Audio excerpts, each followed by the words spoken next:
gitu. Nah, untuk mendukung ini jelas harus ada fasilitas.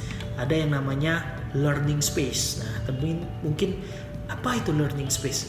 Jadi learning space itu sebuah, kalau kita artikan learning artinya belajar ya, space itu ruang-ruang belajar. Jadi jangan diartikan sebuah kelas ya. Jadi learning space itu sebenarnya sebuah ruangan yang didesain dengan dikategorikan sesuai dengan fungsinya.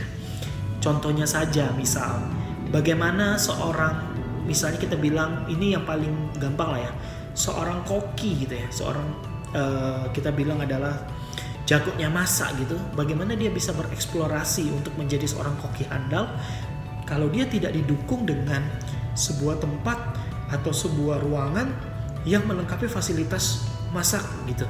Nah, itu yang disebut learning space. Jadi kita memberikan fasilitas-fasilitas penunjang untuk mereka, bagaimana mereka berexperience. Jadi ketika mereka ada di dalam ruangan itu, mereka bakal ngerasain gimana sih kalau seandainya saya ke depan, entah nanti 20 tahun lagi, saya menjadi seorang koki handal, itu seperti apa. Nah, mereka akan masuk ke ruangan yang didesain khusus dengan ada masak, dengan ada kompor dan standar-standar untuk seorang koki.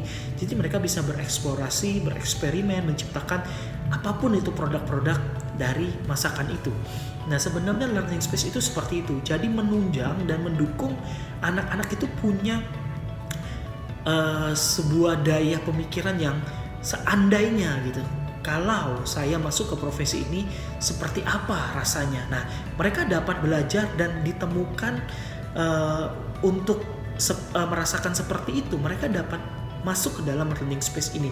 Bukan hanya soal masak gitu ya, banyak hal lain yang mungkin bapak ibu mungkin berpikir gini, apakah anak saya ini bisa merasakannya kalau suatu saat mereka menjadi seorang dokter gitu. Nah, kalau kita ngomong seorang dokter artinya kita butuh lab ya, lab science, lab yang bisa mendukung gitu. Kira-kira kalau menjadi seorang dokter apa aja eksperimen yang perlu dipelajari. Nah, mungkin itu kalau di sekolah-sekolah biasa, di sekolah-sekolah konvensional itu belajarnya misalnya kimia ya, belajar lab di kimia.